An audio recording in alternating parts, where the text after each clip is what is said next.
And very often our partners will want to apologize or want to change gears, and we'll hear, and I'm sorry. And the first thing we think is, you're just wanting to shut me up. You're not really meaning it.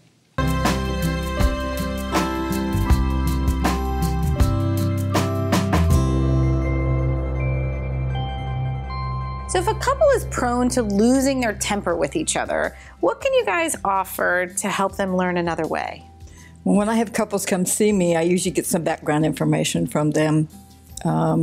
What their anger has done in the relationship, for one, what they were raised with, what parenting, who raised them, and what they did with anger, especially if you have a passive parent and an aggravation one. But then also find out if they've been in trouble with the law, if they've had any problems. And then I teach them how to take a time out. And I tell them this is a skill that they can use for their whole family. Because again, they're going to get frustrated with the children are going to get frustrated with them. They can call a time out. But what you want to do is remember to stay, when you feel your body start to get out of control, and you know that, oh, I'm not going to go there today. I am worth more than going into the jail system, or I'm worth more than making the other person mad. Or so we take a time out, at least 15 minutes. We usually put the sign up, which if the other person's ranting and raving, they can see it. And then we take 15 minutes if it means I go outside and sit on the porch. If I mean I just go in the bedroom, the other one does not chase them down, leaves them alone. The adrenaline then goes back down. When we come back, we attempt to talk about the topic again. And if it still is too hot, we take another time out and maybe take an hour in between. And the third time, if it doesn't work, we table it for 24. That doesn't mean we just let it be and stay festering, but we agree to disagree. And then we come back in and we talk about, okay, what is the problem? Well, we've got too hard-headed. What are we really wanting done and get to the goal? Well, mom always, no, you're not mom and he's not dad. So we're trying to figure out where they're coming up with their biases. And then I explain to them the domestic violence law for the state of Tennessee.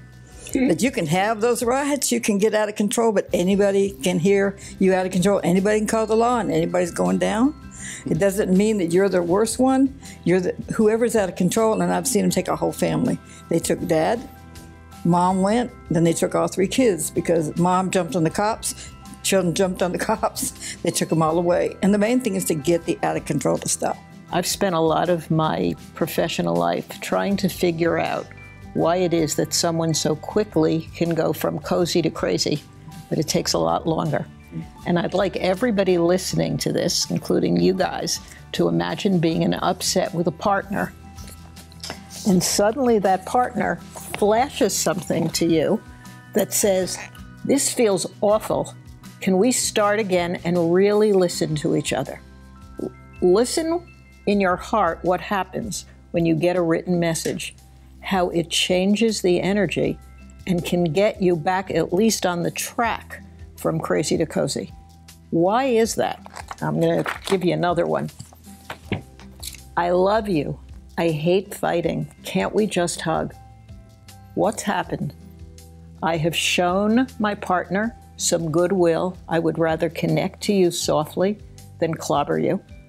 And the important thing about these messages is that there's no voice tone. When we are activated and our fight or flight response is activated, we have a part of us is already treating our partner like an enemy.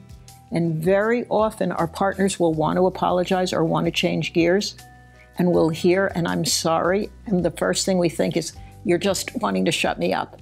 You're not really meaning it. Because we're listening for the 3% of exasperation or ambivalence, which well may be there, but we're not taking in the more loving message.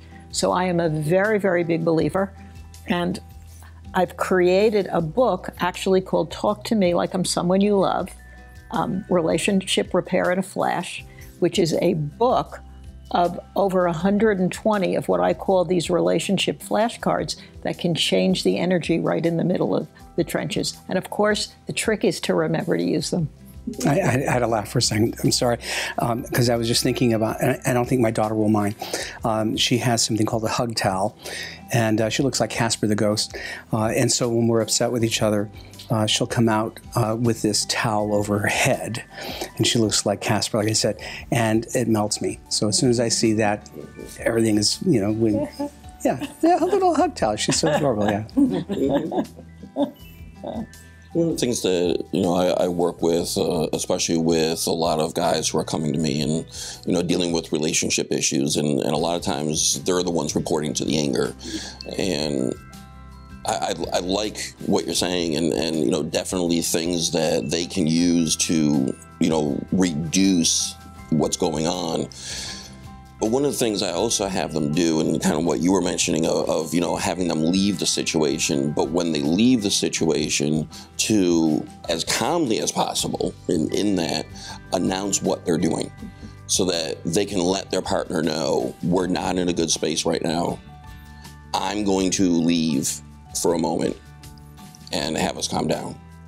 Or even give a specific time, so to say, I'm going to walk away from this, but I do want us to finish this. Can we do it, maybe an hour from now, but actually name a time.